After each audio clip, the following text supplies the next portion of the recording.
Okay, so I think I think we can start. Good afternoon, everyone. Good morning in North America. We're starting our next CMR webinar. It's our fifth webinar. This time we will focus on forced migrants entering local labor markets. This meeting will be hosted by Sara Bojarczuk from Center of Migration Research, and my name is Karolina Łukasiewicz, also from Center of Migration Research, and I'm helping to organize the series of webinars which aim at describing the current situation of forced migrants in Polish cities and the local response, as well as best practices related to hosting migrants. In the past, we discussed other dimensions of integration of forced migrants in the housing and related to education. And this meeting is focused on labor market, and we have one more to go, which will be focused on healthcare and social services. So right now I will leave the voice to Sara, who will introduce our speakers and the topic of today's meeting. Hi, so my name is Sara Bojarczuk. As Karolina introduced me, I would like to present our panelist for today. And we are going to start with Beata Trys, who is the director of Labor Office in Warsaw office. We also are going to hear from Cezary Bachański, who is representing Interfactor Poland. And this is a work intermediary agency for migrant workers. We have Elisa Herzig, who is an executive director for GS in Toronto, who deals with immigrant services in Canada. And later on, we'll be joined by Pascal Beckers, who is an associate professor in migrant inclusion, employment and housing at Radboud University in Nijmegen. His expertise lies in economics, migration, integration. So I'm sure the combination of different angles that we'll have today from our panelists is going to be very exciting. So what I'm going to start with is just to give a quick overview of what the topic is. And I'm sure since most of you followed our previous webinars, you are more than aware of the details, but nonetheless, since 24th of February, more than 6 people left Ukraine and Poland became the most popular destination. Some people stayed, some employed further travels, but the Polish border from the most recent data has been crossed by around 3.3 million people and nearly 1.2 million returned back to Ukraine. There has been estimated that around 1.5 million refugees stayed in Poland, and these are the ones that we are currently discussing. They are the one that we're focusing on. The situation is even more challenging for us because they are not only mostly women, but also children. And that poses significant challenges for the labor market, which is the focus of our today's webinar. Those people locate mostly around big cities, but increasingly they're also spreading around smaller towns and villages, since this is the most, this is also, well, we can see the vacancies and places to stay beyond big cities that are currently filled to their capacities in terms of infrastructure. In terms of the challenges for the labor market, on the one hand, we deal with the challenges to integrate those people in the labor market to become to function in the labor market.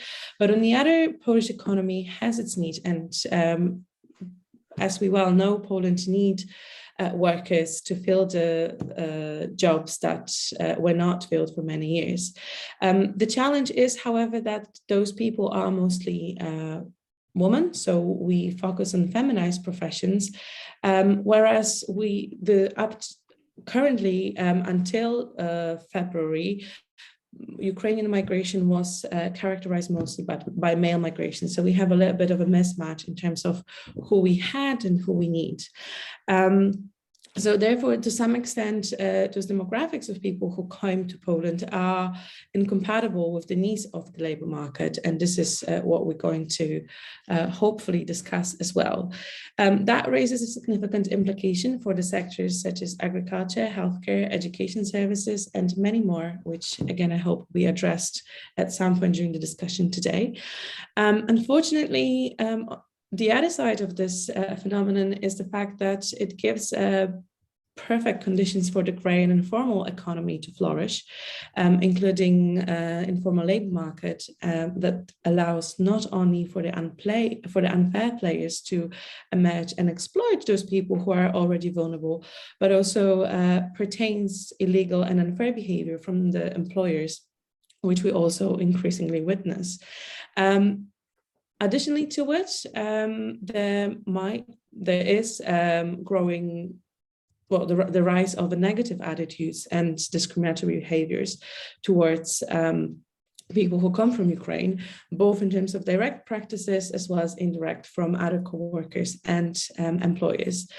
Many of those who came are skilled, but also unskilled. So this also allows for the different sectors to deal with the issues and challenges that Polish labor market is facing at the moment. So I'm not going to take any more time in terms of my introduction. I hope our panelists will develop the topics even further. So do we have our first panelist on the ground?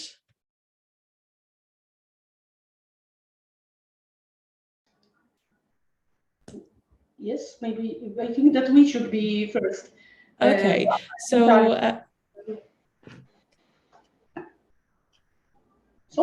yes, so you can start. Okay. Then hello, welcome everyone. And at first, maybe I will say I'm not director of the job center, only just the manager of the Department of Service for Disabled People. But we cooperate with this subject to help people from Ukraine, and that's why I'm here. Some information about statistic and then the numbers. What we should to say at first, especially for people from Ukraine. We opened the office on Marszałkowska Street. It is just in the center of the Warsaw. We opened it at 15th of March. And till this time, maybe 16th of May, we put it to our register as an employers to about 2,500 people. And who it is? Of course, as we all know and what we heard before, 91% which of them, they are women.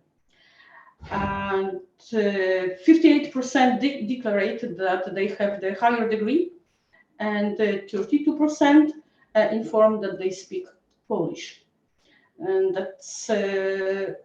that's important, because if you think about the work for that people, we must think about possibility to speak with employer, and then that's why this knowledge of Polish language is very, very important. What we can say in this office, we have 6 workers which register that our customers put them on the register, and 4 people which are employment agents, plus 6 translators. Because till this time we must use this help to have good contact with our customers. And what we have made since this 15th of March,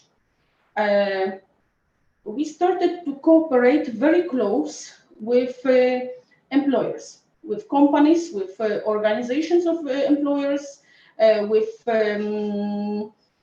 we call it organizations of companies from each country, for example, and we informed them about possibility to give work for people from Ukrainian, about conditions, what they can do, how to do it.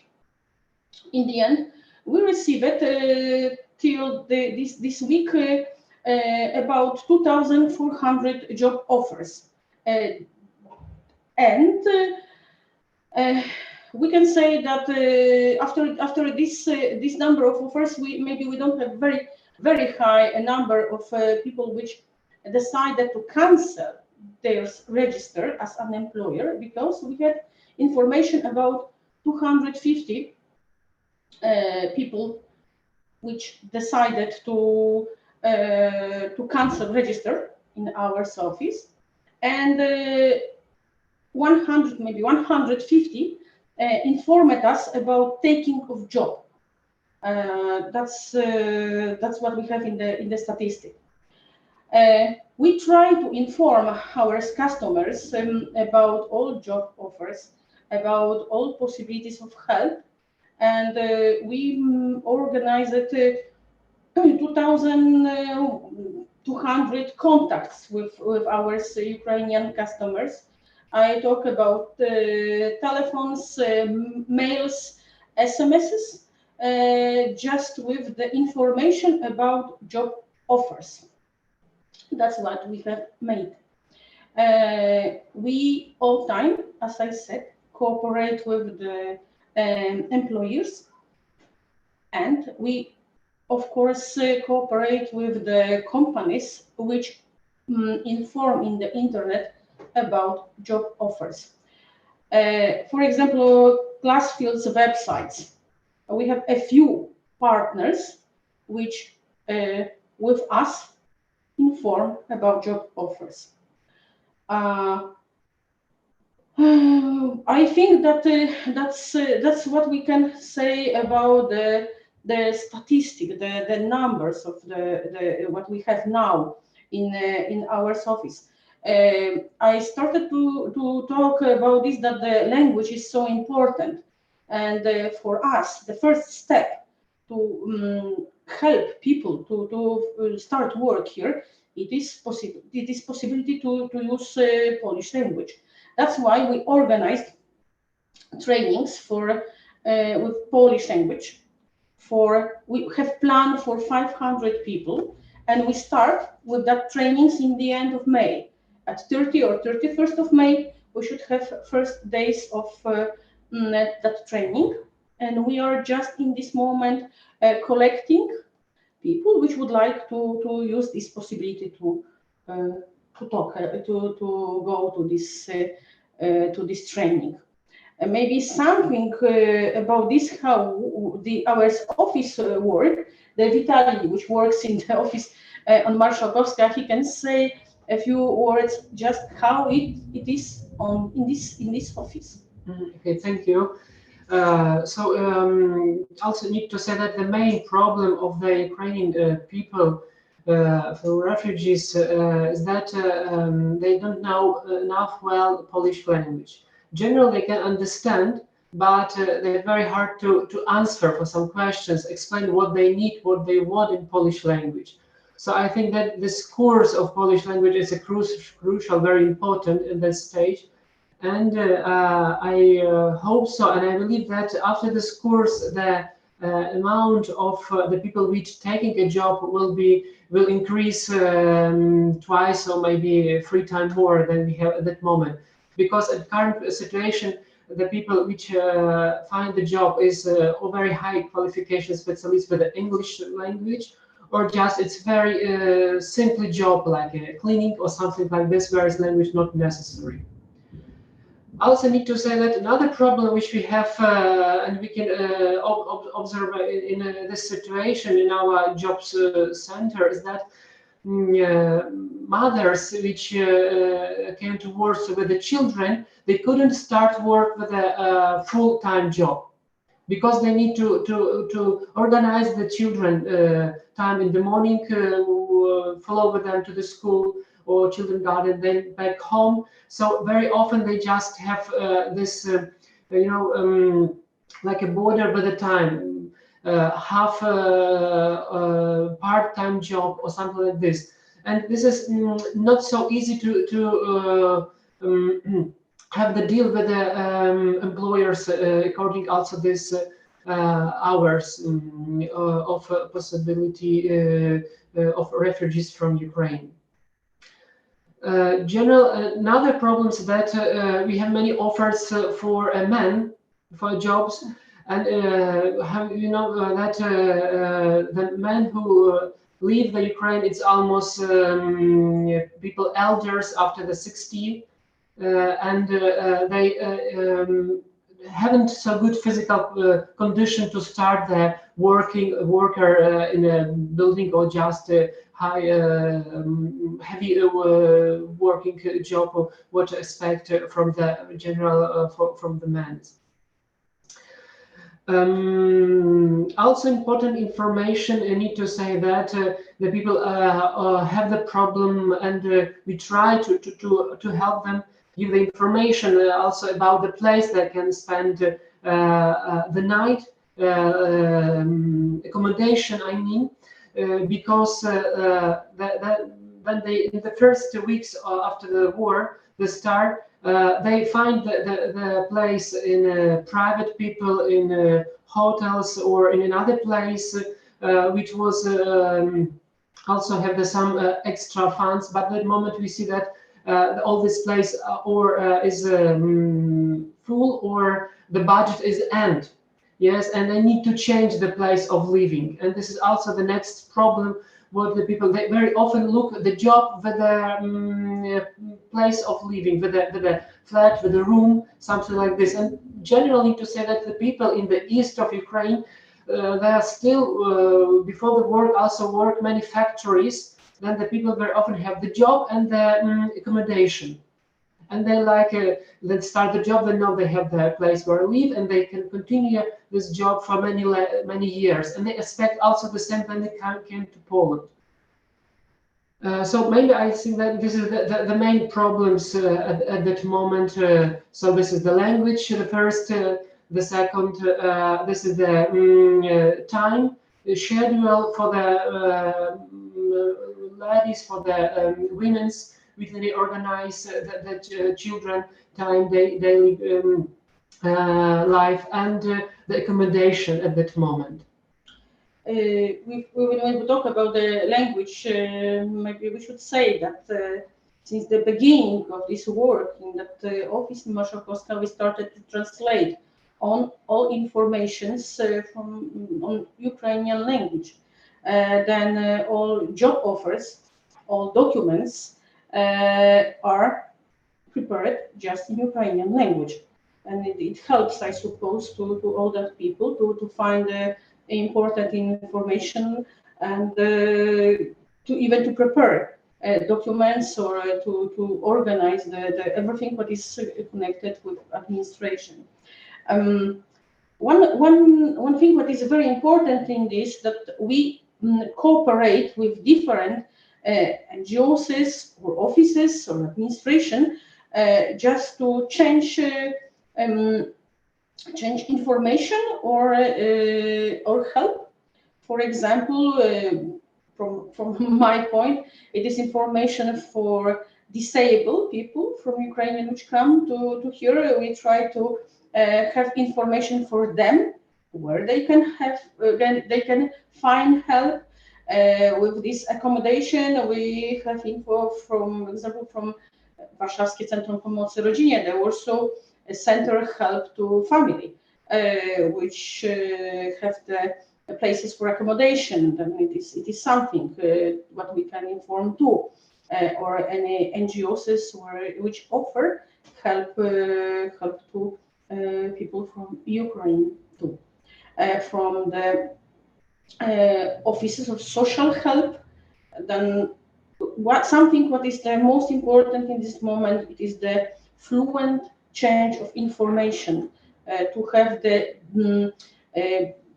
base of all that information what we can use to help to that people. And maybe about the language, also a few words that we translate also in the computer preparing pre-registration, where they can do the refugees themselves start the registration and then the finish in the office also for make a little bit easily for them and faster, of course, because in the first 1-2 months there was a big queue in the job center all time. Was very more reclined than we could accept it per day. I think that's the basic information what we can say what the labor office prepared for the refugees from Ukraine in this moment. Thank you very much. If you do have any questions, please post them in the chat. We do have a hand raised from Joanna, who's also a member of the same office. So perhaps, Joanna, would you like to speak as well?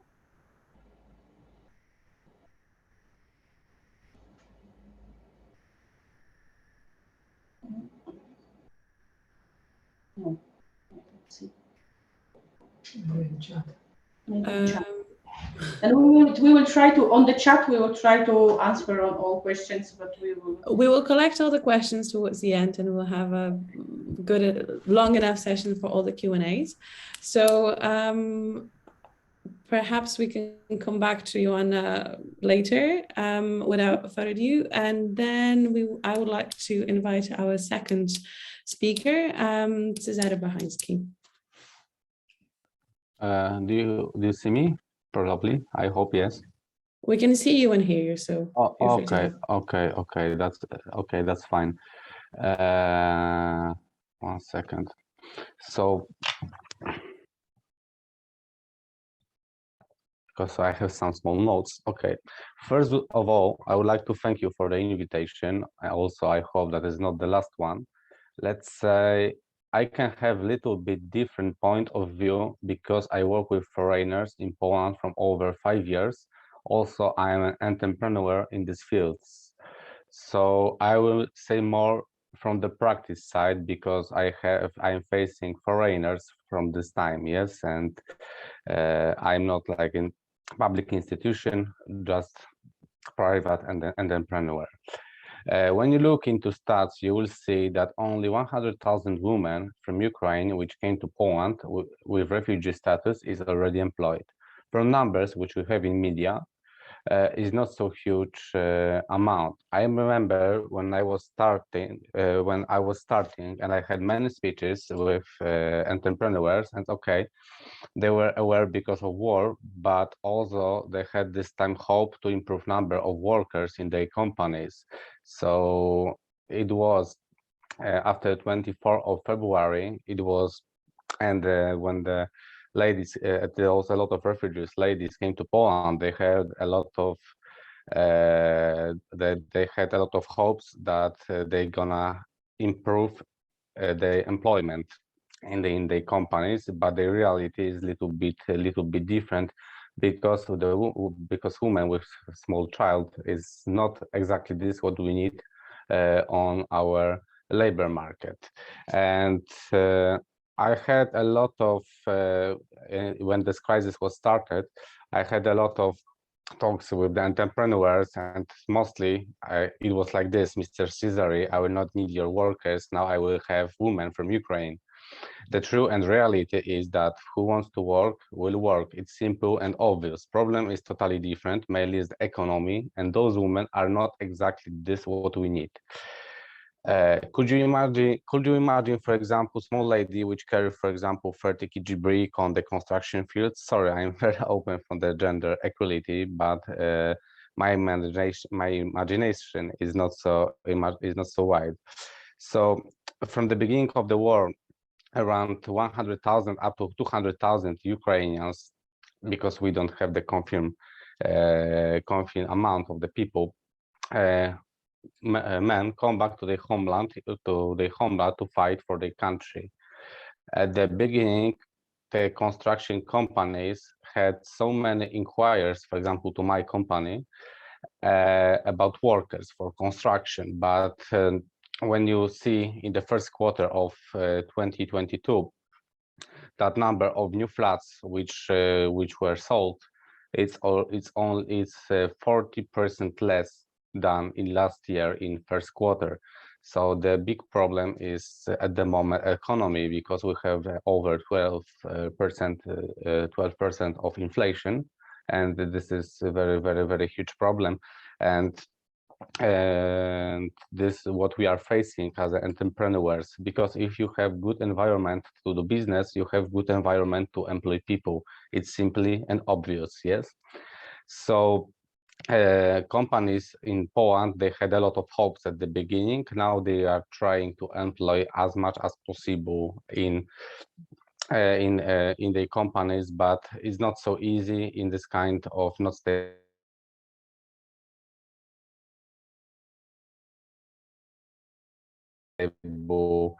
stable economy.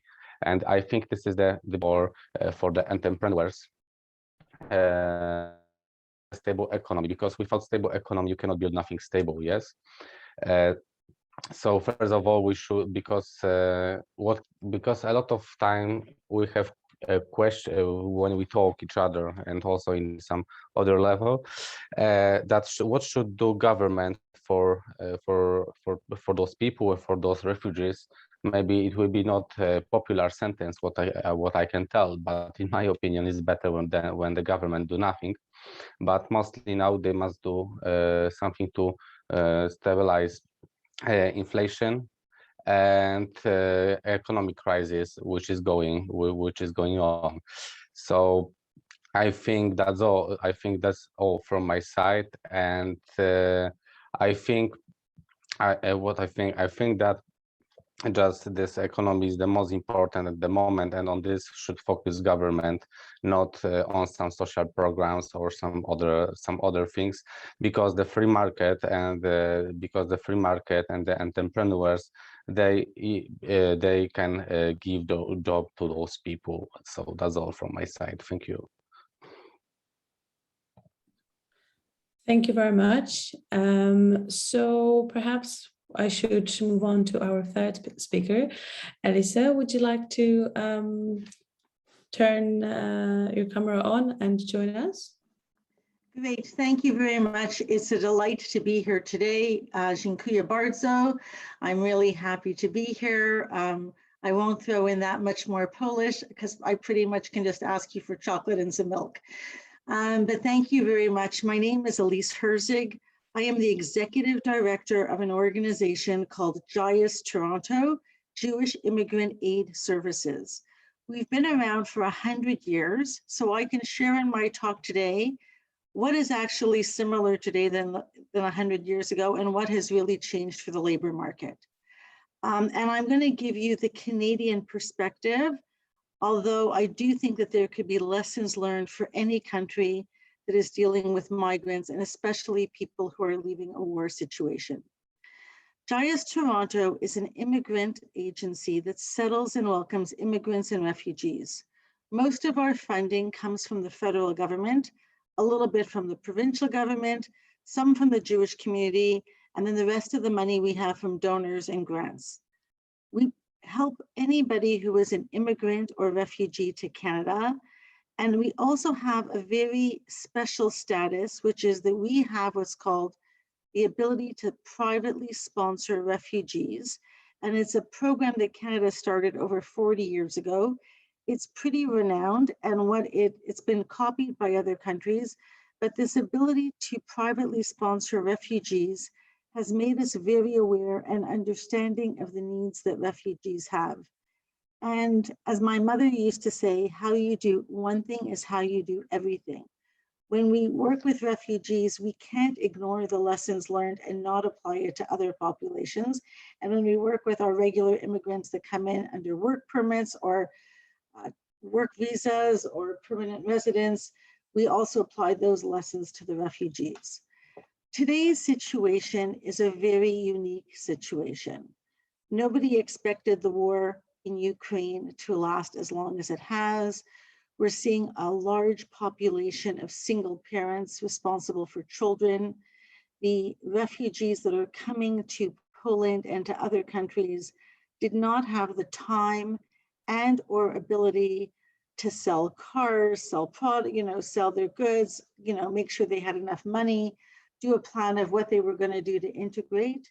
Everyone has left in what they thought was a temporary situation that for many of them is becoming more and more permanent.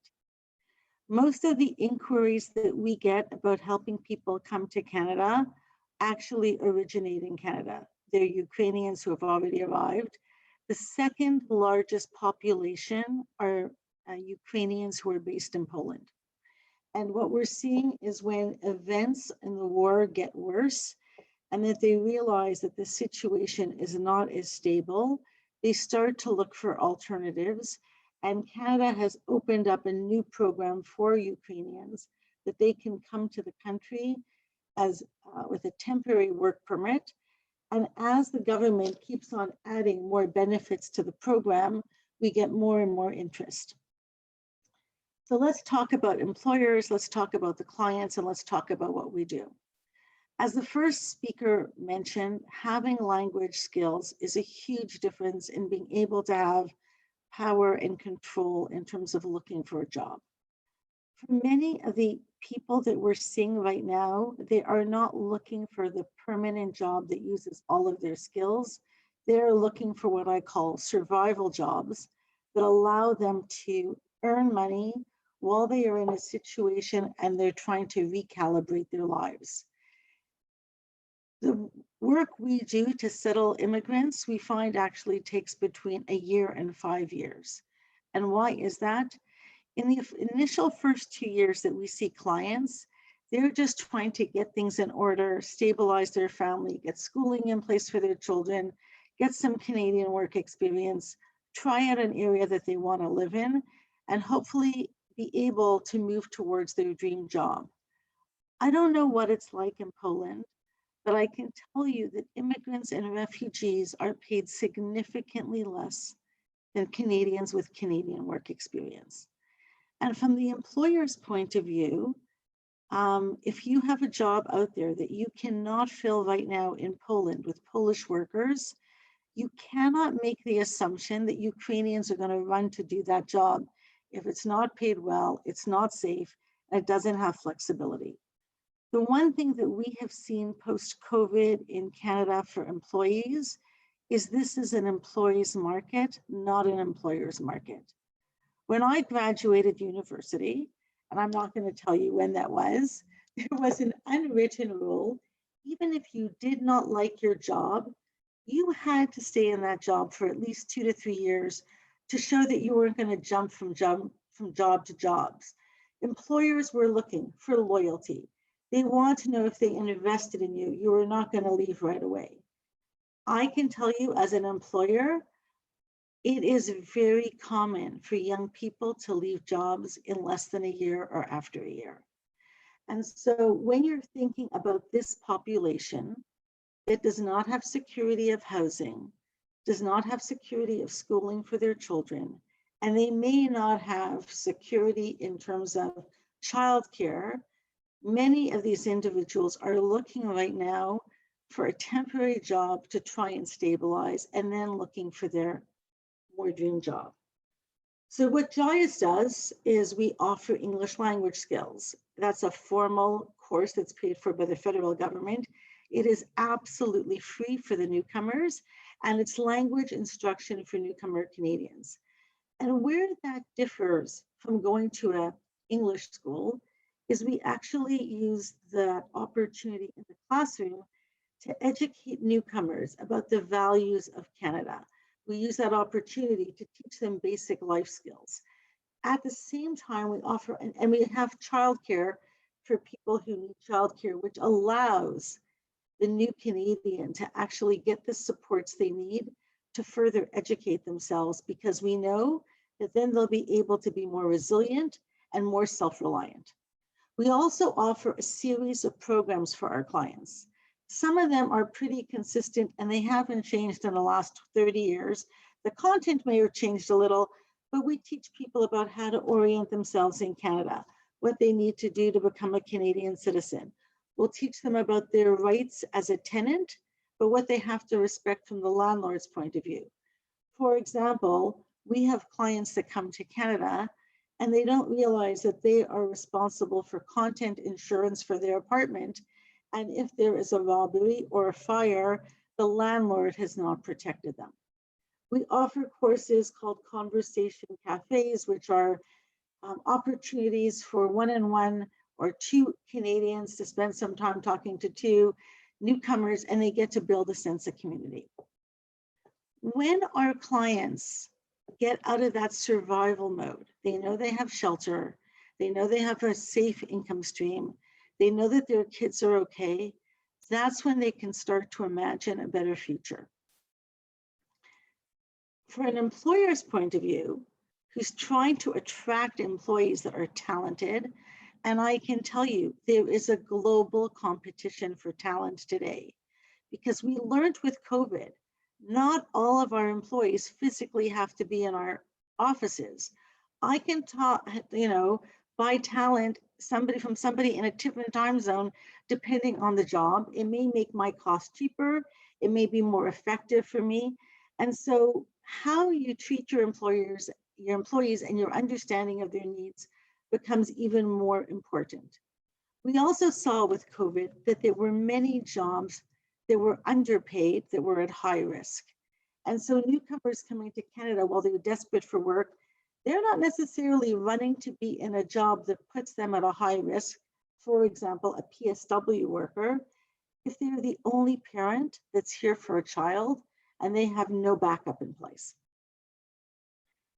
So we offer a lot of programs and support, and what we do on the employment front is we offer workshops on how to interview, how to prepare, teaching them about specific markets. If you're an entrepreneur, how would you develop your business plan? Probably the best thing we do for our clients is we give them a mentor.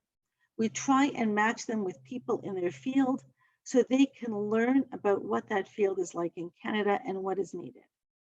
But we are not employment experts. So Canada has different agencies that are funded by government taking on different roles. Our agency is the only Jewish agency in the country that is solely focused on settlement services for newcomers. And there's lots of other ones. All of those agencies started because we welcomed newcomers from our community, whether it was 100 years ago or 50 years ago, were funded by community. And as our funding changed, what happened is we started to welcome newcomers from different backgrounds. So 100 years ago, we were started to help Jews that were fleeing the Ukraine-Russian region because of pogroms and anti-Semitism, and they were being killed. And today it's tragic that 100 years later, we're helping people from that exact same region of the world, going through also a senseless hatred, war of hatred, and bad, false propaganda. And we're helping people, but the big difference is we are collaborating and working with the Ukrainian community because we're taking our 100 years of lessons learned of helping immigrants, and we are partnering with the Canadian Ukraine Immigrant Aid Services to make sure that the holistic needs of our clients are being helped. The people you are seeing from Ukraine are not just potential employers. They're people who've left behind their families, left behind their dreams, left behind their pets, they've left behind their personal items, and they're just trying to survive as things keep on going on. We care deeply about the mental health of our clients, and as employers, you need to understand that someone who is that worried may not be able to concentrate 100% of their time on their job. And maybe they're going to burst out crying. I can tell you, I burst out crying every day as an executive leader when I hear their stories. I saw last week, I was part of a group of 200 Ukrainians. They were looking for work. They were learning about school. We came together and I saw a family that was intact in the sense that it was the mother and the father and their two beautiful daughters. And I marveled that when the child was eating her pizza and she offered some to her mother paused and said, "I'm okay. Please share your pizza with the people who are helping us." The fact that with everything going on in this woman's life, she could still teach her daughter kindness is a lesson for all of us. These migrants are not just potential employees. They are families with dreams and aspirations. And it is our obligation as agencies that support them to help them get through this trauma, help them heal, and then help them become self-reliant. And so as an employer, it might be you need to be more flexible. As an employer, you have to pay a fair living wage. As an employer, you have to understand that these people may not have a laptop. They may not be able to get support in the ways that they had before. They may not have proper childcare. One of the things that we do is we get people to donate computers so that they can take online programs and online courses. In Ontario, we have something called EOs, they're employment offices, whereas a newcomer or refugee can register in as many settlement agencies as they want. A newcomer can only register with one employment office. And those groups offer everything from pre-arrival support, and they offer matching with employers, help with resumes, etc. So the success of our system in Canada is we don't try and be everything. Rather, we work very closely with referral agencies to make sure that our clients get what I call holistic support, that their wraparound services are met. The biggest challenge we're having in Toronto, and I'm assuming Warsaw is not that different, is availability of housing. Housing, when I graduated university, I was able to have two roommates, live in a 3-bedroom apartment that was on the subway line, and I could live on one paycheck a month. Today, rent for newcomers in Canada, the housing is so expensive in the Toronto region that rent can take up to 2/3 of someone's salary. So most families are reliant on 2 incomes to be able to just manage. So when you think about this population that's coming here, many of them newcomers as single parents, being able to afford housing is a big issue. We've been working with real estate groups to see if we can get a few months free rent for individuals. And we're also working with Airbnb to provide short-term urgent housing for people that need 4 weeks of housing. The only problem is that after 4 weeks, it disappears. I'm just going to share something I think is important for employers to know. When I was in my early 30s, I had what was a dream job. I was working in venture capital, private equity. It was exciting. It was interesting. My job was less than 5 kilometers from my house. I could walk to work, I could drive to work and be at my office in under 8 minutes. But my job had no flexibility.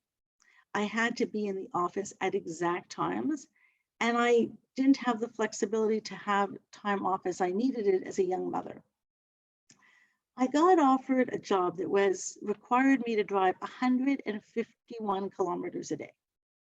And I took another job that brought me literally in a car 2 hours a day, racing back and forth, because the employer, the president of a university, offered me all the flexibility I needed.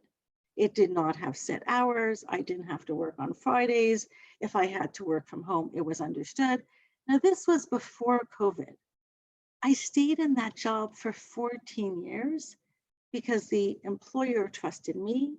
I trusted the employer, and I had the ability to say, my child is in a gym tournament and I want to be there. And I didn't have to worry as a woman, it was going to impact my job. If I was not perceived as competent, there was an understanding that my talent was still there, even if I was not in the office. I was very blessed to have employers that understood that. And I have to tell you, that was very forward thinking in those days and probably could only happen at a university campus. Employers today need to take that kind of understanding because the loyalty that I had to the university, the hours I put in after hours, the commitment I had, the way I still now decades later, sit on an advisory board for that university is because they met me where I was at. So my suggestion to employers is pretty simple. Meet Ukrainians or migrants where they're at. Help them deal with their survival issues, and the rest will come. And make sure that they're being paid a fair living wage and that they can go to work knowing that they've got the health insurance and the care they need for their children. And I'm happy to answer any questions afterwards. Thank you very much. I found your speech very uplifting, and I hope we stay in this attitude towards the end of our webinar. So as we have a little bit of time before our next speaker, I would like to ask two questions to all the panelists. I will ask them two together, so you can choose which one you answer. Preferably, I would like you all to answer all of them. So the question number one is, the first speaker, Beata, you've mentioned the number of job offers registered. Then you've also mentioned the number of people who decided to unregister as unemployed. And the numbers seem to be quite diverse. So the number of job offers was nearly 2,500. The number of people who gave up their unemployment status was 200, if I remember correctly. So what do you think are the reasons for such a huge disparity between those numbers? And on many cases, all of the speakers mentioned language, but is that the only reason that, you know, is the barrier? And the second question is, what are the ways to prevent or reduce the labor market discrimination that we face with at the moment? If I can say something, language is the basic, because we can have the specialists which could work as a specialist, but if they don't speak Polish language here, it will be very difficult for them to start work. That's why if I said that we 38% makes declaration to speak Polish language, and we talk about 2,500 yes registered people, then we have a few hundred. Yes, we have about 800 people which can start work now because they speak Polish. We remember that they are mostly women. We talk here that it is so necessary to organize the time for child to find themselves, to stay, as he said, that it is important that they will feel calm, they will find their place just here, then we need some time, and that's that's what we have to solve till they will start work. And Vasily said too, most of the job offers are rather dedicated for men. And that's another question. If we look mostly for men, that ladies don't find themselves on the positions that we have in the job offer. That's why. And I will not say maybe so hard about the discrimination. I will not say that the employers discriminate Ukrainians. No, it is not exactly true. They look, you must remember, employer looks for worker, and this worker must be compatible with company, with other workers, and that's what is important for employer. Then I think we talked just now that if we have that ladies with the Polish language, probably it will be helpful and it will be much more easy for them and for employers to catch contact and cooperate in the future. Okay, but you've mentioned that they don't discriminate. In your experience, are Ukrainian workers paid less or underpaid? No. Okay. As you must remember that all the job offers what we have, they are in this position people from Ukraine and for Poles.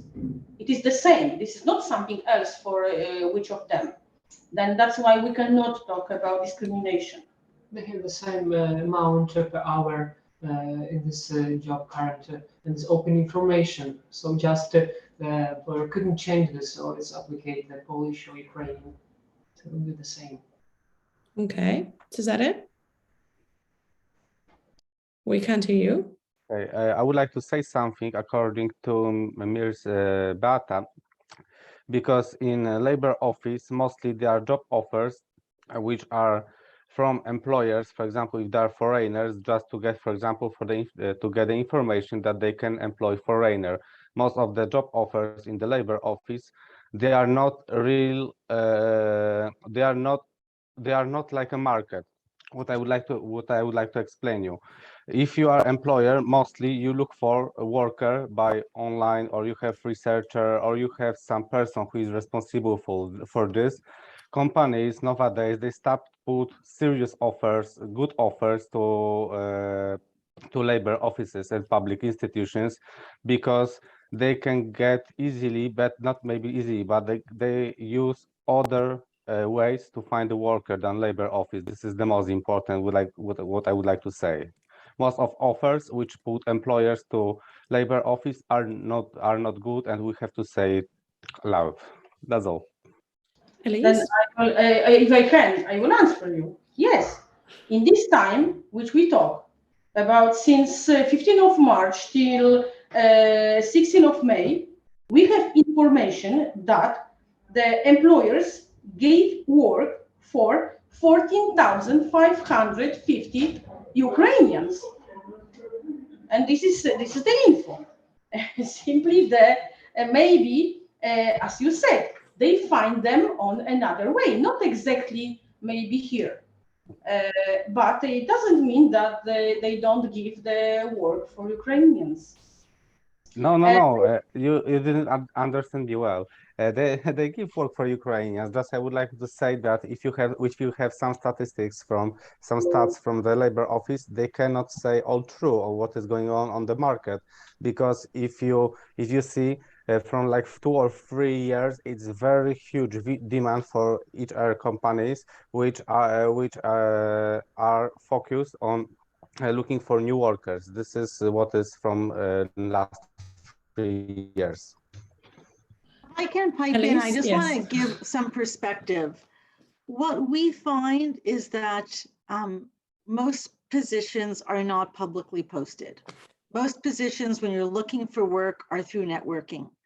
And those positions are who you know, and someone recommends you for a job. So there's always going to be jobs that are union jobs, and anybody that comes, it's the same salary.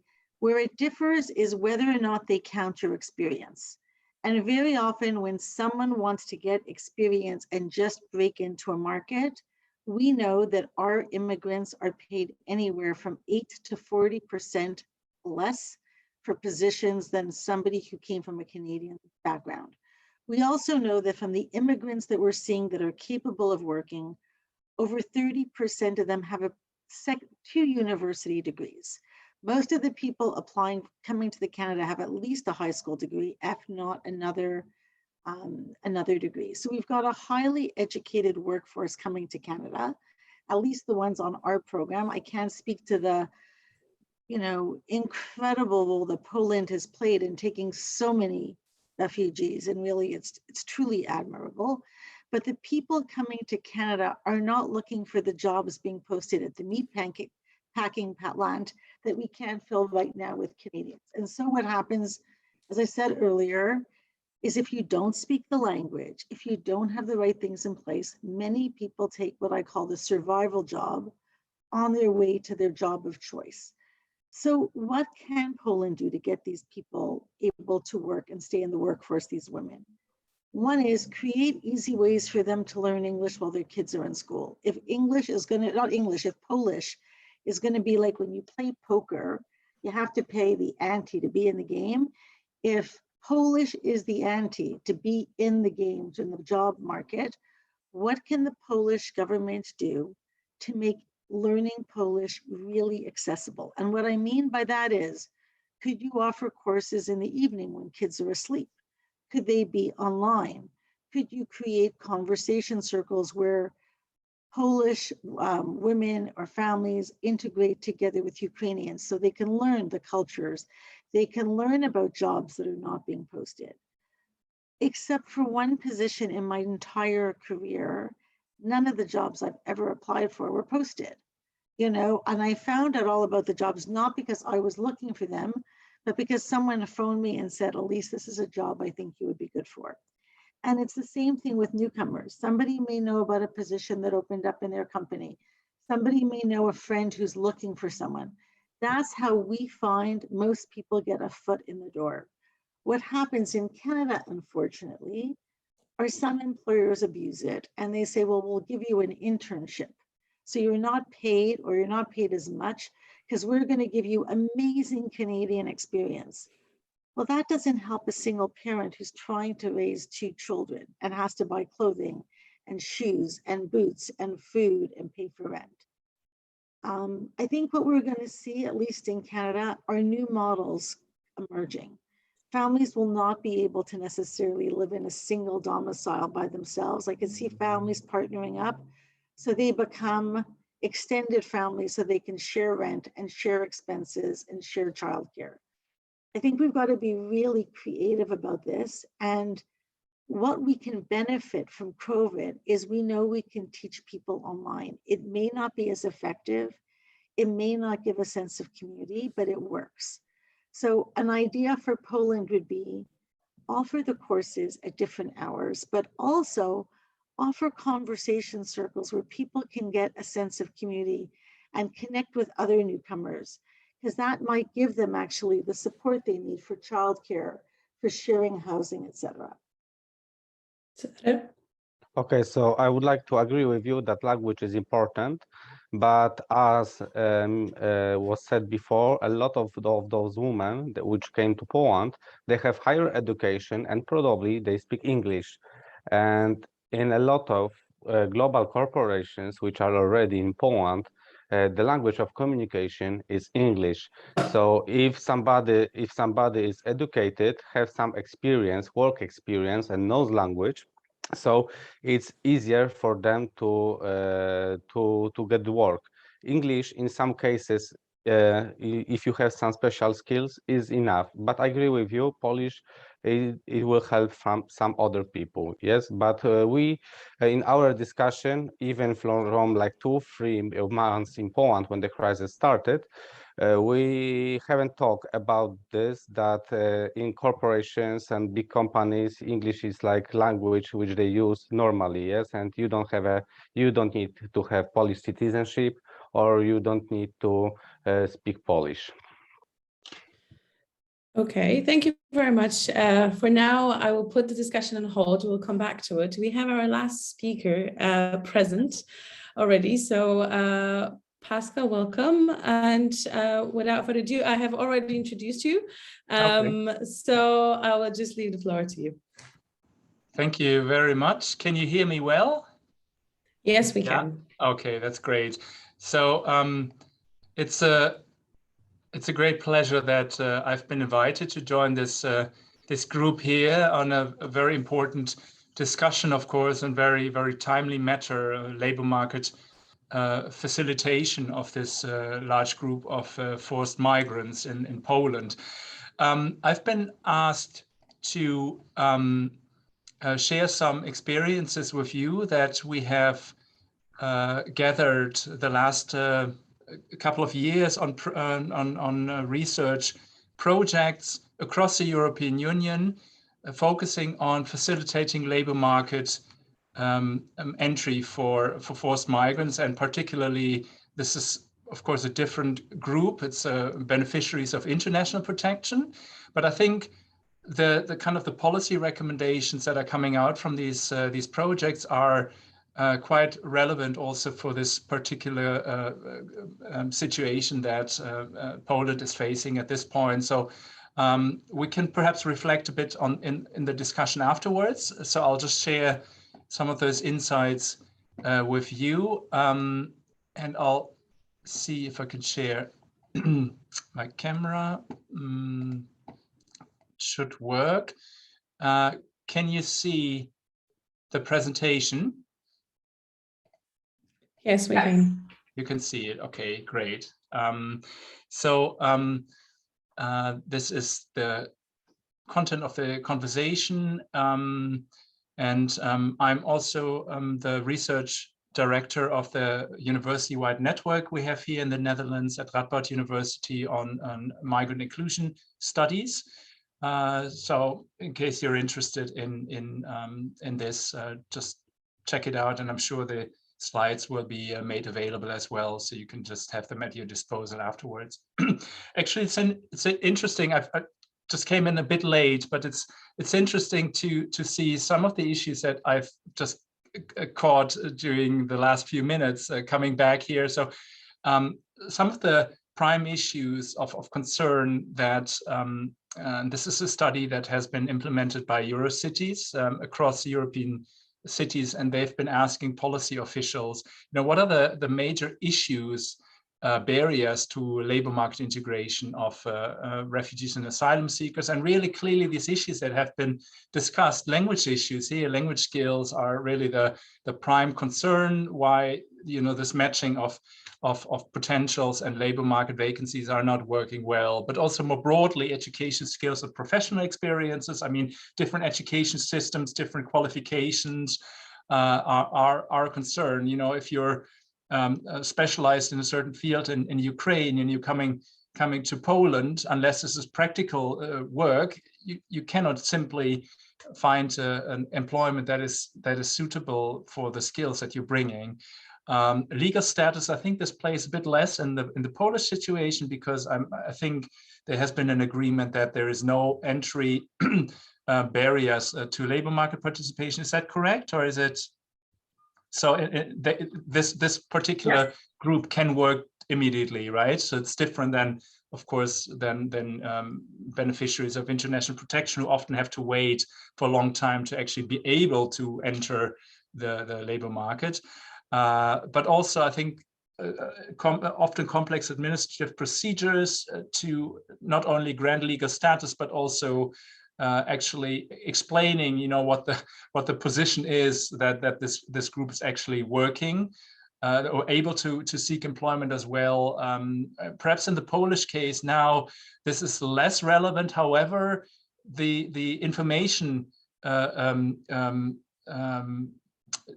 complexity, I think, is coming in, because employers don't know what to expect. They don't know, what kind of suitable employment would be for this group. They might have some kind of ideas of what Ukrainian forced migrants are bringing, and why they might not be suitable for certain jobs. So this does come in here, and quite often complex procedures are not helping to kind of facilitate this entry to the labor markets swiftly. And the last point, actually, I've already addressed, the validation of credit certificates, that this is really an issue, because if you're bringing certain expertise and diplomas from Ukraine, I'm sure Poland is not an exception in the European countries where, it is just quite complex to actually get the skills and competencies and diplomas recognized, so that employers would be interested to give you an employment position in certain functions. This is the project, I think, that is most relevant for the context here today. This has been implemented together with the International Organization for Migration, implemented in 9 European member states. And unfortunately, Poland was not one of them. Otherwise, it would have been even more relevant for you. But perhaps, the issues are very much similar. There is actually a small video clip that I could show to you. I'm not sure the organizers. We only have 15 minutes time for this presentation. The idea of why this could be relevant for you, and you could also watch it at home if you want, it just gives you a bit of the human perspective and what the issues are involved. the issues on the side of the migrants and also the issues on the side of employers, you know, and why sometimes it's complex to get the two together. What do you want me to do? Do you want me to show a small part of this? It's 8 minutes, so that's too long. I could show you maybe one example of a case and then continue with the presentation. You can play it, it's okay. Yeah, okay. So I'm just going to see, it should activate and then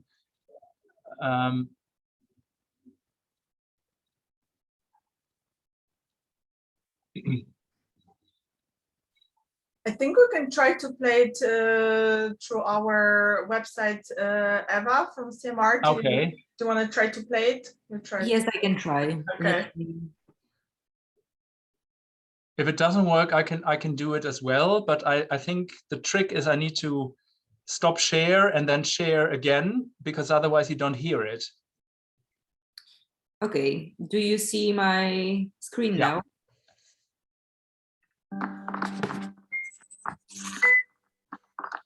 So just play maybe one case, one person, and just to get an example. This is Ali. He really enjoys his job as a programmer, right? I love it, yeah. But this wasn't the job he always had. I worked in advertising before. I did art direction.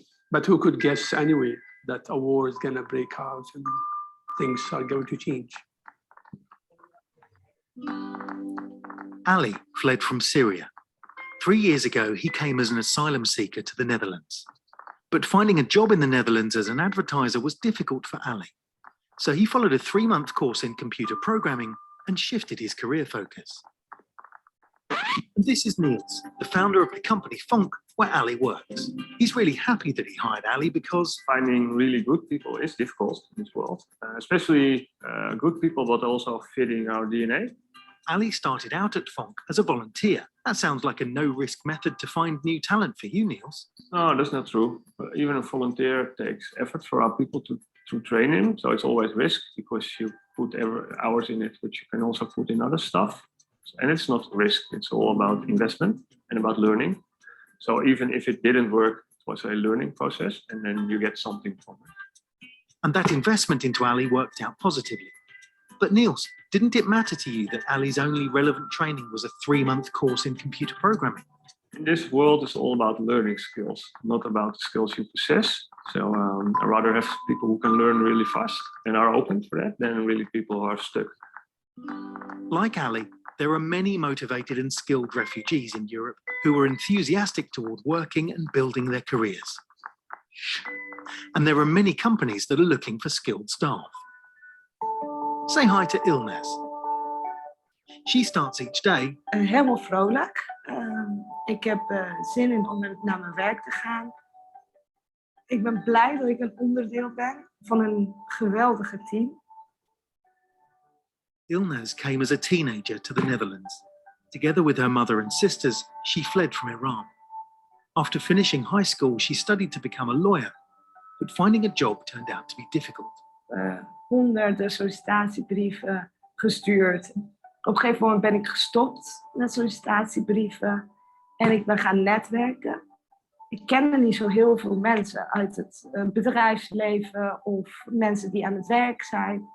The result of all this networking was pretty rewarding. Zeker wel 20 mensen gesproken die wel open stonden om met mij in gesprek te gaan. En 3 jaar later krijg ik een berichtje van Ilnaz, ik denk dat ik een leuke functie voor je heb. And here's the man who sent that message. Tell us, Robert, what are you looking for when you recruit a new employee? Is iemand enthousiast? Wat is je achtergrond? Wat heb je meegemaakt? Ja, in het geval van Ilnaz was ik zeer onder de indruk van haar aanpassingsvermogen en haar volhardendheid om in Nederland succesvol te zijn. Ze heeft in no time Nederlands geleerd, ze heeft een opleiding gedaan en ze wilde heel graag aan het werk. But not as a lawyer. Ilnaz works as a representative for a company that provides interpreting and translation services. Ik heb eigenlijk de functie leren vervullen door het gewoon te doen. Door heel veel met de collega's mee te gaan naar gesprekken. Ja, door vallen en opstaan, door ook fouten te maken en die mogelijkheid ook te krijgen. Robert saw the potential in Ilnaz. But did you ever have doubts because of cultural differences? Natuurlijk zijn er verschillen met mensen, in mijn geval uit Nederland. Maar als jij voor jezelf als leidinggevende dat ook in jezelf het gat weet te overbruggen, dan heb je een hele loyale, goede werknemer erbij. Yeah, I think we could continue watching, but I just wanted to give you a bit of an idea of, you know, what the issues are involved, and also giving you the perspective of the forced migrants as well as the employers. So I think a lot of the issues that we have been discussing is coming back here. Just going to go back to the presentation. Can you see my slides again? Yep. Yeah. Okay, great. So a lot of the issues, you know, language skills, but also issues with recognition of diplomas, etc. Interesting a point that the lady from Canada was making about social networking, you know, and finding employment, that a lot of it is via informal networks that are not, you know, not writing applications, but actually getting into finding an entry path to networks. And so this is interesting. I'm going to turn now to some of the recommendations that we worked out on basis of our studies in these 9 European countries. And you see the challenges basically coming back in these policy recommendations. Certainly an issue is the entry possibilities to fasten up the possibilities to enter the labor market as soon as possible, so you don't lose time. In the case of Ukrainians in Poland, I think this is perhaps less relevant because you don't lose time in waiting for procedures. But certainly when it comes to implementation programs, labor market facilitation programs, it's important that there is an availability of such programs early on. So rather than losing time in waiting for Ukrainians in Poland months and months and months, activate them as soon as possible. It doesn't necessarily have to be that, you know, we're not talking about top jobs, I mean, obviously, but it's important to engage them in the labor market in a kind of a sometimes experimental way, you know, giving them functions that are providing kind of a, you know, like in a swimming pool, you know, the plank where you're jumping into the water, you know, you just facilitate them, and hopefully then through this first opportunity, new opportunities would arise, you know, growing their network, social networks, professional networks is extremely important. Also an issue, and I'm coming back to that, mental health is extremely important, giving people kind of a sense of feeling of contributing to society rather than waiting and feeling a burden to society is important. A lot of the participants have expressed, you know, this need to contribute, you know, rather than receiving social benefits, really that they wanted to be activated to help jobs in the labor market. So quite often this kind of traineeships, volunteer work are extremely important as an entry pathway towards other positions in the labor market, also facilitating the language learning, etc. This might be English, it might be Polish, so depending on the kind of activities. Absolutely essential is the engagement of employers, which is one of the biggest challenges, I would say, that we have seen, convincing employers to invest in this group of people, to see potential and giving opportunities, even though it might be, you know, there's some reservations as to whether certain candidates are suitable for positions. So this has been a struggle throughout actually all participating member states. how do you get employers on board? So, you know, seeking coalitions between authorities, city officials and employers is extremely important.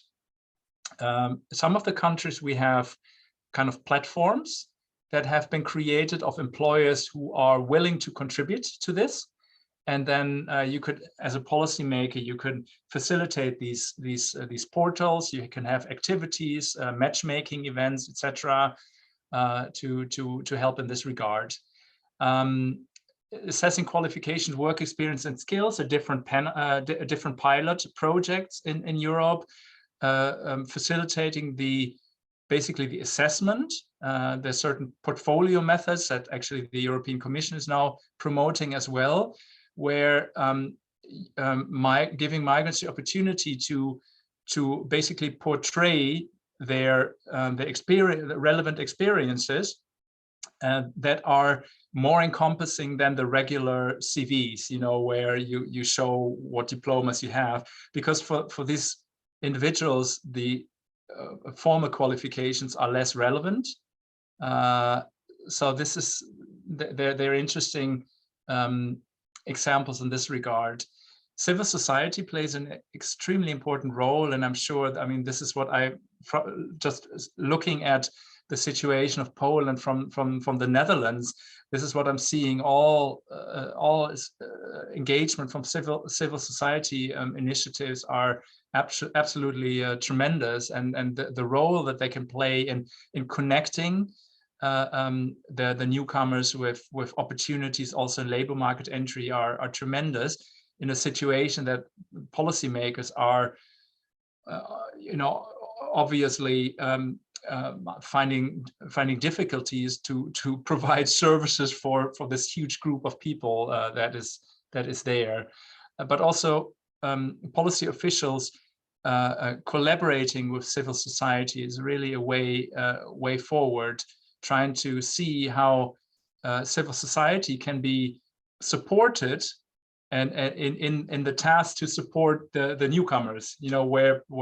public policy policy officials are not having the possibilities. The interesting point is the access to integration services, which is not only relevant in the European, you know, allocation processes of here in this case refugees, but also within countries themselves. And in looking at the Polish situation, I think it should be interpreted more in this light. Looking at where relevant labor market opportunities are, and seeing when you're thinking of how to allocate the forced migrants to certain regions in the country, consider what labor market possibilities are, and try to match the profiles of the forced migrants with relevant vacancies. It sounds very intuitive, but it doesn't happen very much. Quite often there's kind of an allocation mechanism in the countries based on numbers and perhaps certain regional characteristics, but the economic labor market characteristics are not very often taken into consideration. There's some pilots now in the Netherlands and other countries in this regard, and they seem to be working quite well. An example, for instance, we have the region of Eindhoven, the city of Eindhoven, which is a tech region in the country, and that region receives relatively more refugees with a prior work experience or training in kind of technical sectors. Yeah, so this is a way. Quite often what you also see is that local authorities, certain, you know, not in major cities, but in smaller regions, are lacking relevant expertise and resources. So the pooling of resources across municipalities and regions is really important, establishing kind of expertise hubs, providing guidance for smaller municipalities who don't have expertise and resources available themselves. And finally, mental health issues are really essential. I'm also seeing it in the media coverage on the Ukrainian population of the forced migrants.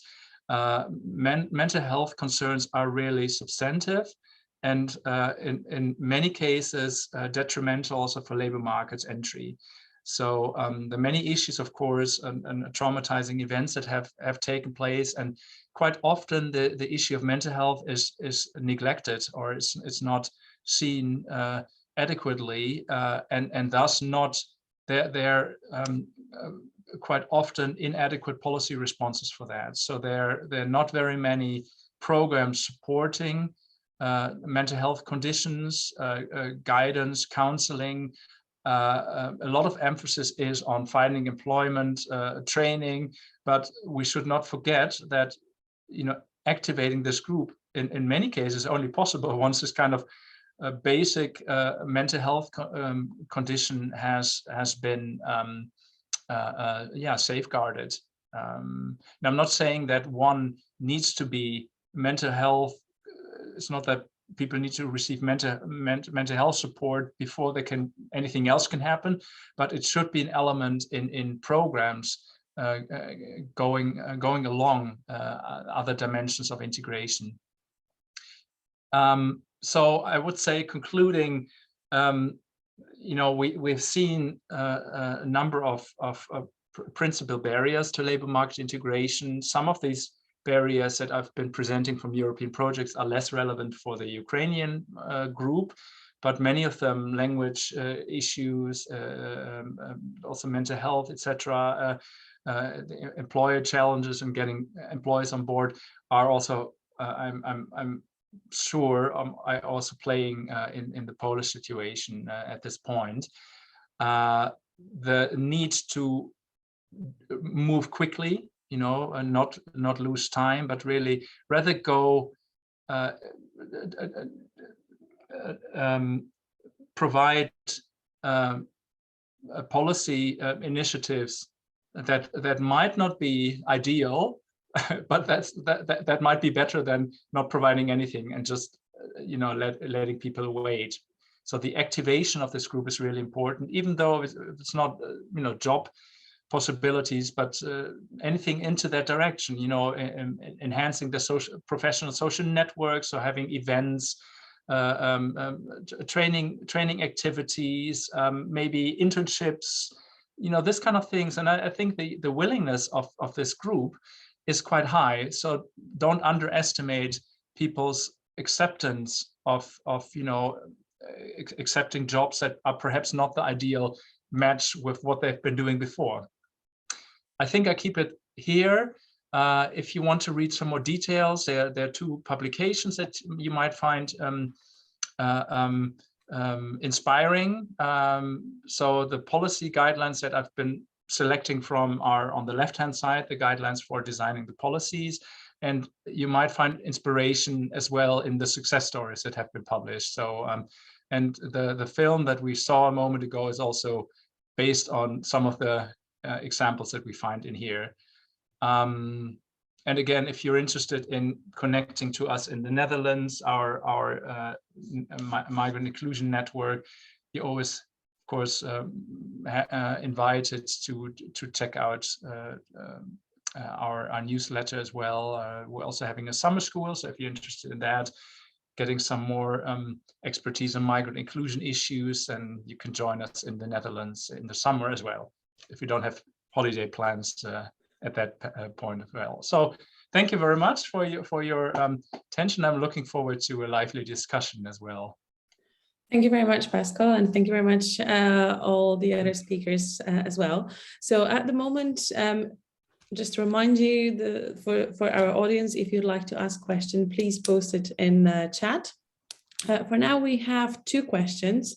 One relates to housing, the other relates to the language.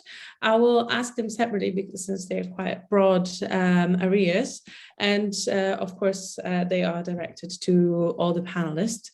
So the first question is if there are any effective methods of this, apologies, it is from Nikita Woginov.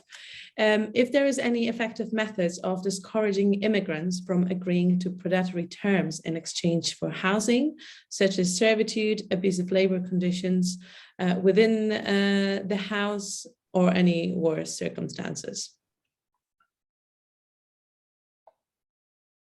So is there anything that we can do to prevent those sort of behaviors and practices? So I think we have to think about the population that we're dealing with. They are tired, they are scared, the news continues to get worse, and they are reliant on each other and the kindness of strangers, and they don't know what their rights are. So what I strongly suggest is that you get consistent, clear, easily understood information that tells Ukrainians that this is not acceptable practices. These are not acceptable practices. And if you do not have a safe place to go, here are 3 telephone numbers or places that you can go that will help you. And you need to make sure that it's shared, not in the typical, it's not a matter of just having a flyer out for people to see. So we know that when we're having almost 300 people fly in a day at the Toronto Pearson Airport, most people are not stopping at the Red Cross desk to pick up a package. They're looking up stuff online, and Facebook is the primary way, and Telegram, that we find things are being shared. So when we want a message to go out, for example, issues around what not to do and what you should do and what the not to do's, we're using those platforms as well. We're not only the official government ones, but we're making sure that the grassroots organizations are sharing the same information.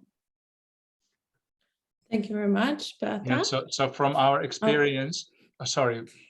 Sorry, Beata raised her hand first. I'll get back to you, sorry. That's okay. Yeah. I'm sorry. Okay. Something what we heard is with Elsie said, it's very important. That's true. But we just talked that in Poland, we have maybe a bit different situation as in Canada. Because to us come people which are not sure that they will stay here. If they decide to go to Canada, they think about the Canada, about their new home. Here, they don't know. They will stay here or they are temporary. They have not decided about it. And that's why it is a problem with work too. Because at first, if they find a place for accommodation, we must remember that if someone will rent for them a flat, room, what any place, would like to have someone who will live in that place longer and would like to know how long this person will stay in that place. Very often that people don't know because they don't know, stay or will go back maybe, or they will go farther. They have not decided. It is the same with the work, because as I said before, employer would like to have the worker, the staff, and they want to have stable person which will start to work and will stay in this work and will work longer. Many which of that, mostly ladies, yes, they don't know how long they will work.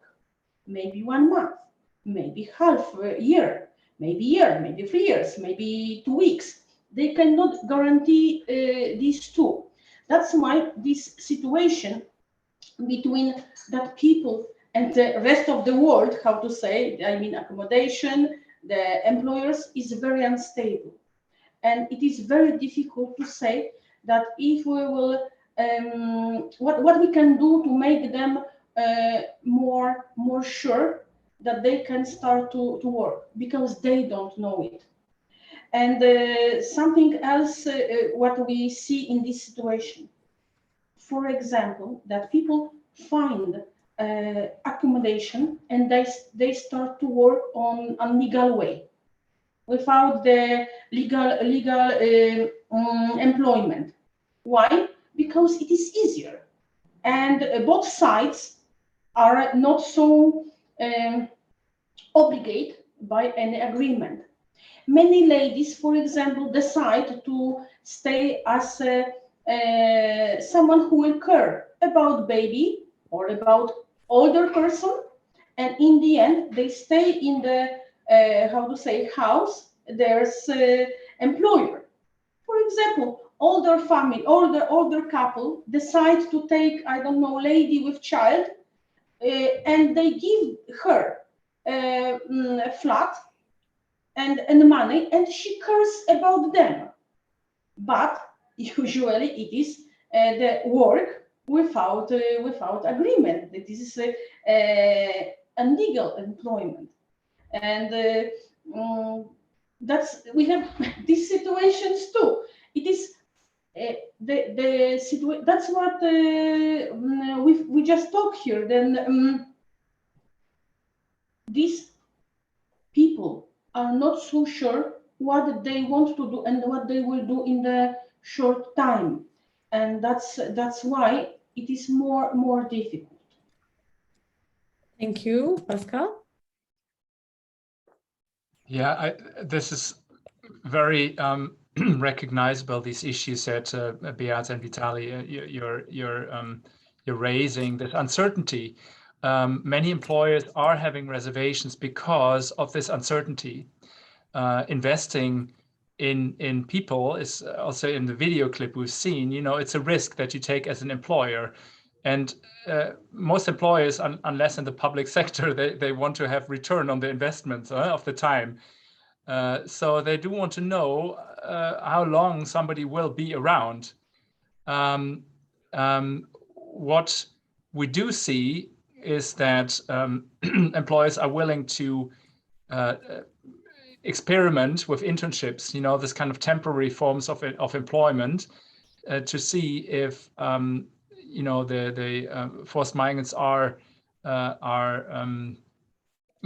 interesting candidates. And one point, however, for serious employments, this really is an issue. So, I mean, if they're really, if this is employment that is more, for higher functions, that is problematic, because these are usually functions where, as an employer, you're investing and you're expecting that people will be developing for some years. So you'd be reluctant to give that. The other issue, of course, is forced migrants, particularly, I think, in the Ukrainian case, it's extremely uncertain how long you will be there. I mean, in many cases, forced migrants have been expressing the desire to return to their home country as soon as possible. And for many other groups, that Syrians, for instance, it's far less likely that they would, in the near future, be returning to their home country. So there, for an employer, it is, it seems more likely that the person will be there for a longer time. So, you would be more inclined to invest in them and give them opportunities. I wanted to respond to the I think Elisa Herzig's point from Canada as well. I think this role of the NGOs is extremely important here in networking, providing networking and information exchange opportunities. We see that across Europe in many initiatives. Particularly successful ones are migrant-led initiatives. So where actually members of, so for instance, Ukrainian members would actually start social media exchange platform, which is extremely instrumental in providing relevant information for other members of the group. Also, that is then becoming a trustable source, which is also an issue if this would be something initiated by authorities. There is a barrier, because it's not created from their own group, so you don't know what the agenda is behind this initiative. So having it organized from the group within has been shown to work very well for other groups. And also I'm seeing that for the Ukrainian group now. Thank you very much. We've actually have a hand raised from the author of the question. So Nikita, would you like to introduce yourself and follow up the question? Please keep it relatively short and concise. Thank you very much. I'm Nikita again. Thank you to all the presenters. It's amazing to hear these kinds of information. It's really reassuring to know these issues are being reviewed also across the world.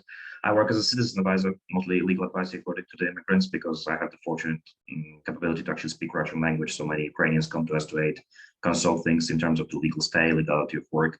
And I'm actually talking about the most vulnerable people. We're talking about people who don't have proper language skills outside of Ukrainian, Russian, people who don't have much of an academic background, who will not find themselves mostly on these more advanced markets where employers are actually looking for qualified qualified employees. I'm talking about people who really look for these survival jobs, as described in Celtic.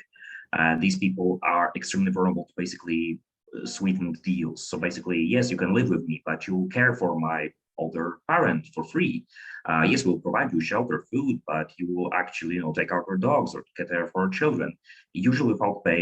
So basically, very similar to servitude. And the thing is that discouraging is extremely problematic because, normal legal situation, we would have advices like, yes, this is potentially illegal, potentially this is criminal behavior, potentially you can seek damages, potentially you can seek employment benefits from the type of work that you did. But these people are like, well, but I'll be evicted.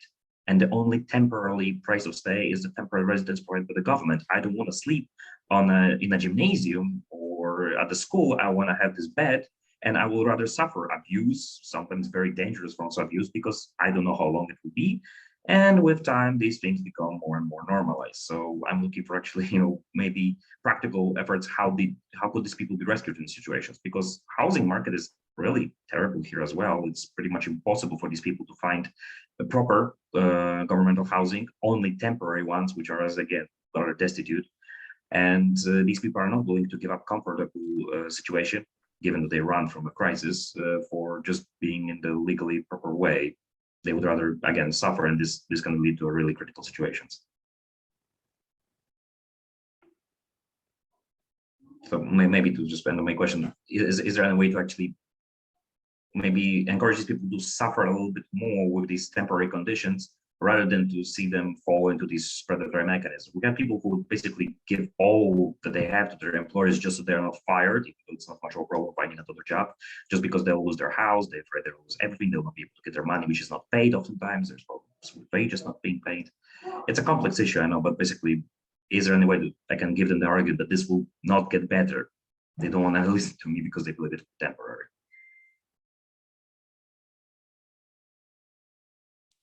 Would any of our panelists like to answer this question? Please. So I'm not a psychologist, and I'm not a social worker, and I'm not a student of human behavior.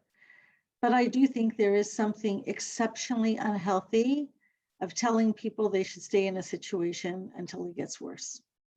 I think it's very dangerous to group everybody into one big pool and assume that everybody is the same.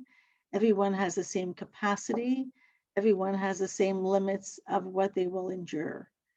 I think as a country, I think as people who work for NGOs, I think as citizens of the world, we lead with best-in-class practices, and we also have to be the voice of ethics, even if sometimes our voices feel like they're never being heard.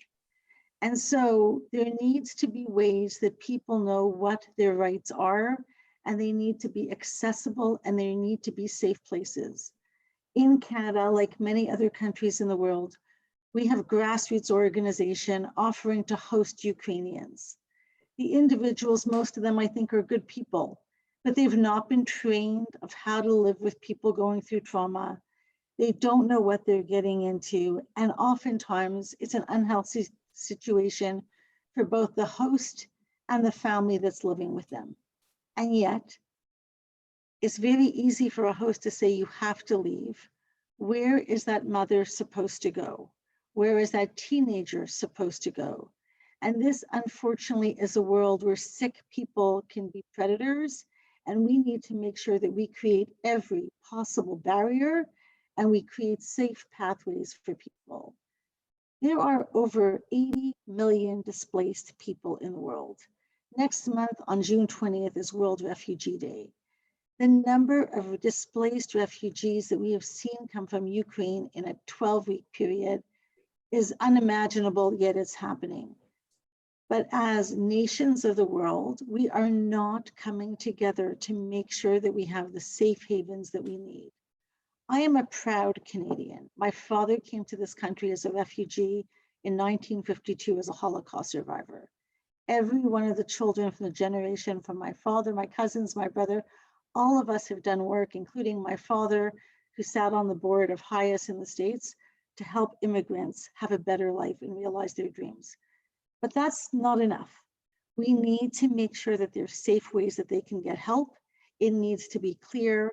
The backlog of refugee applications in Canada is awful, And we are bringing people to this country without the proper supports in place. And so while I am proud, I'm also frustrated. And my team wishes that they had more housing and more ways for people to get safety. But I think as a community of NGOs, of universities, of educators, of government officials, we have to be the voice for these people. And there has to be penalties for employers that do these things. They have to have the risk of going to jail. They have to have the risk of being fined. But these are abusive situations where people are just trying to survive, and it's our job to pick them up. And I wish I could say things are better, but as I said earlier in the talk, I am still learning that these people that are going through unimaginable hell can still show acts of kindness and try and teach that to their children. And I think just as we're tired, we have to pick ourselves up and do a better job.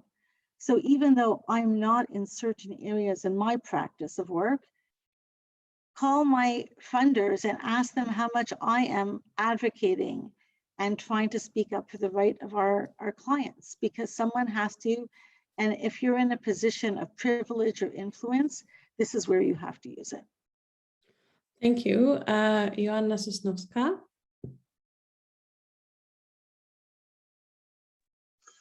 Yes, hello.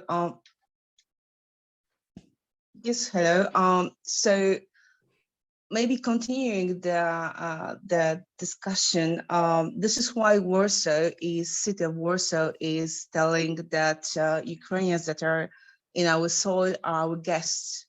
We are not so freely using the word refugee, and we are welcoming them and trying to support them in the way the city of Warsaw can do so. So this is why if we are talking about the labor market, it's not only the job that my colleagues from the labor office in Warsaw, that what they are doing. This is much more about that. So what we are doing is still collaboration with lots of NGOs that were in the past working with Warsaw to support access to any of foreigners living in Warsaw to the labor market. We are strengthening this collaboration with them. We are searching for support from international organizations. We have collaboration with Norwegian Refugee Council, with Danish Refugee Council. We are also collaborating with the IOM to try to match the profile of Ukrainians, mainly women, as it was already said, to the local labor market needs.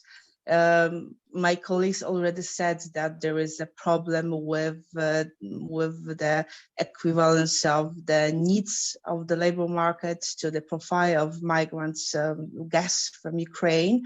However, on what we are counting on is the will of our employers that are trying to offer jobs. As a city, we are also organizing meetings with those employers that have the potential to offer job to our guests from Ukraine.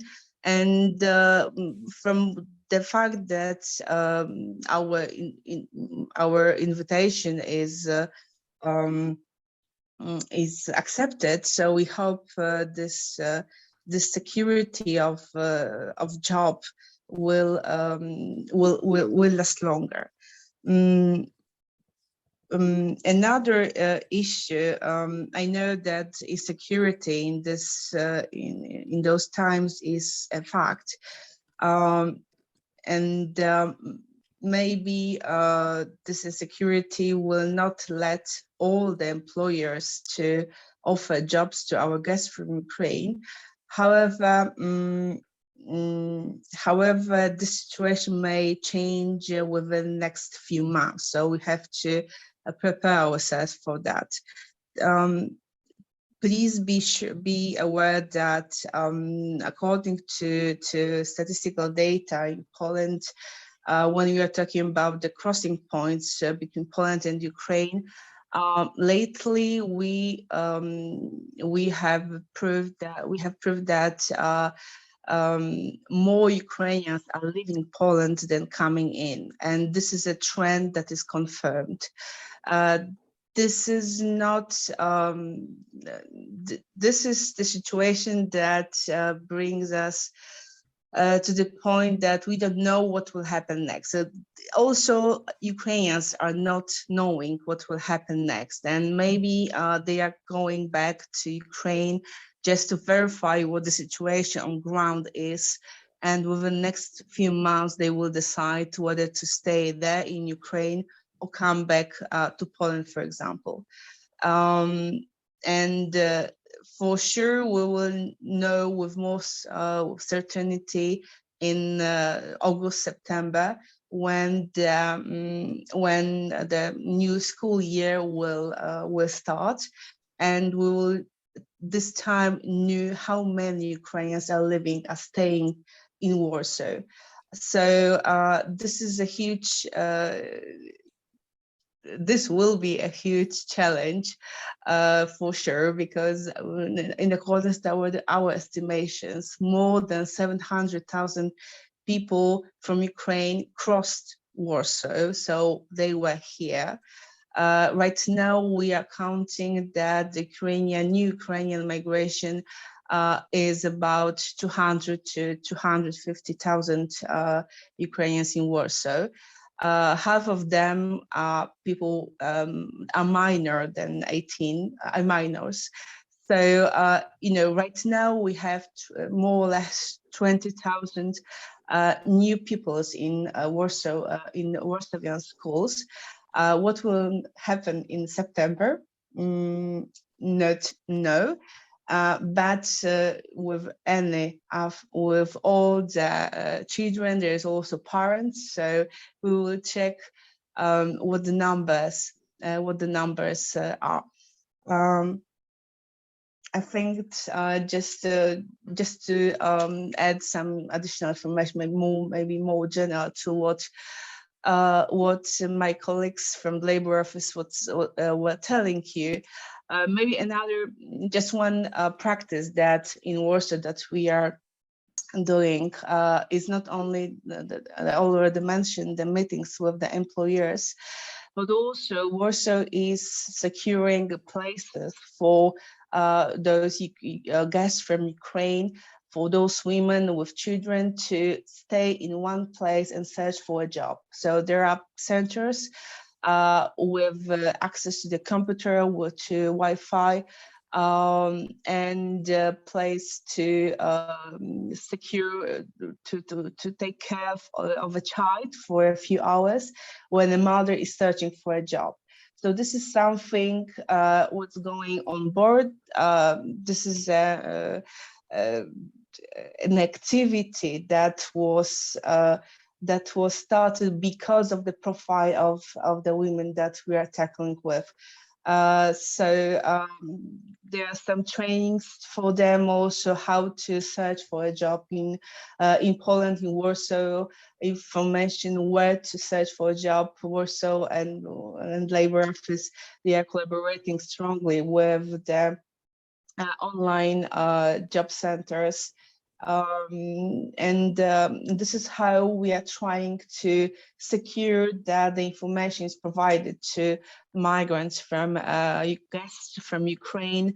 But yes, this is temporarily, and within the next few months we'll see how the situation unrolls in Ukraine and what will be the decision of Ukrainian guests staying in Warsaw. So thank you for that time. Thank you very much. Pascal, you've had your hand raised. Yeah, actually, this is really inspiring what I'm hearing. So I'm not sure what to respond on anymore. But I maybe to start with the last speaker, I think an interesting opportunity is indeed providing working spaces for Ukrainians, ICT opportunities, Wi-Fi networks, and kind of, because what we see in the Netherlands and also hear from colleagues abroad is that many mostly women and children from Ukraine, they have their jobs in the Ukraine, and then they're not out of work. They're actually working, but what they need is spaces where they can sit to actually do their work. So daycare for the children and support in that regard, plus the facilities to work, with some coffee machines, etc. This kind of modern working landscapes are really useful. Well, I can only fully endorse what our speaker panelist from Canada has said. I think what can be do is information provision, make sure that people know what their rights are. In Europe, unfortunately, we don't have a good track record in enforcement of rights. Certainly when it comes to labor law but also housing.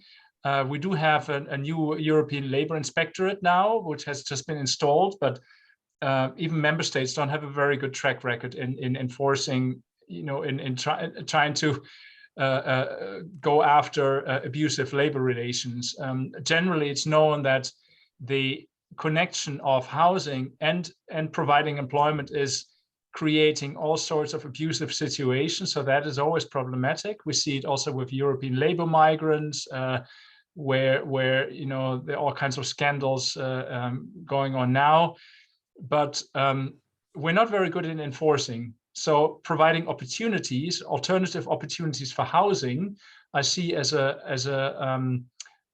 really important way forward. So rather than decreasing the dependency of many people in seeking informal employment to secure their housing situation. So by providing more housing for short stay, adequate housing, you would reduce the dependencies and the need to engage in these abusive situations. And I'm certainly not saying, I'm not speaking negatively throughout the board about these situations. I mean, in the Dutch case, it's there are many wonderful opportunities where private households are opening up their houses for Ukrainians. But there is a potential, of course, if housing and employment is connected. I will put in the chat a website from the European Integration Web, where there are a lot of also policy examples that might be useful. There's also a lot of activities now on the Ukrainian situation, so perhaps also some more inspiration material can be taken from that. Thank you very much. We do have a very interesting comment from Sarah Castanola. I hope I didn't read the surname wrong. And if I did, I'm sorry for that. She is from Norwegian Refugee Council, and she commented with the recent survey that has been conducted at the East Warsaw, the transit center, and wanted to share the reasons why people leave Warsaw. Among them, obviously, the greatest number were combined the other category, such as missing home and losing job in Ukraine, personal reasons where they didn't want to share, and as well as language barrier. Lack of money is quite a big factor here, as well as lack of humanitarian support. Lack of job opportunities as well. And then equally 6 respondents was improved security situation in the area where they returned to, and then difficulty accessing services in Poland. And the sort of the smallest group was the return, temporal return to bring back animals or personal belongings. As we are running, coming closer to the end of our webinar, I would like to give voice now to Karolina, who has a very interesting comment in terms of recent events that happened in terms of political and organizational scene in Poland. So Karolina, the floor is yours now. Thank you very much. Thank you, Sarah, and thank you to all our panelists. We will be finishing soon, and just before we finish, I wanted to share with you last thought related to event that took place 10 days ago, where in Polish city of Wrocław, a local administration organized a kind of roundtable discussion regarding the current situation and support for refugees from Ukraine in Poland. And there were, during the first day of the event, there were small roundtable discussion focused on different topics. I joined the topic or the table focused on labor market. And as a result of the discussions that we had, there were several recommendations developed, including financing from businesses and business owners to support them hiring migrants. Another one was creating a database of skills of first migrants from Ukraine and monitoring of the needs in different parts of the Poland, so that we could better match the needs with the skills of the people, and maybe that way encourage also relocation to the areas of the country where they have better chances of getting the job, and then also making entrance condition or the conditions to enter labor market equal for all migrants from Ukraine, and most specifically to start the conditions to start their own companies. Right now, those conditions are very different for people who entered Poland after 24th of February and people who entered Poland before. So to make it this more even. And another one was, of course, related to speaking Polish. That's something, and organizing courses of speaking Polish, both in person as well as online. That's something that I think was very clear in our discussions here. Another was maybe encouraging using the tools that we already have in Poland, such as developing social cooperatives to offer jobs for some of the Ukrainians. But one thing was something that I think we didn't speak about today, and is also very important, to organize social campaigns explaining the situation of migrants on Polish labor market, migrants from Ukraine, and to address possible social tensions and a sense of maybe competition on a labor market. And I think some of the videos that Pascal was showing today could be a good example of how to build like a kind of positive social message about migrants on Polish labor market. And I see we're hitting 4 p.m. So I would like to thank everyone for joining us today, and also say that we will have one more webinar before summer starts, which will be on June 2nd, and it will be focused on first migrants accessing the healthcare system and social services. And again, we will use the examples of the current situation of the Poland, and we will also look for international best practices. So thank you, everyone. Thank you, our panelists, for joining us today and advising, and hopefully see you on June 2nd. Thank you very much. Thank you. Thank you. Goodbye. Bye. Thank you. Dziękuję bardzo and do widzenia. Thank you. Okay.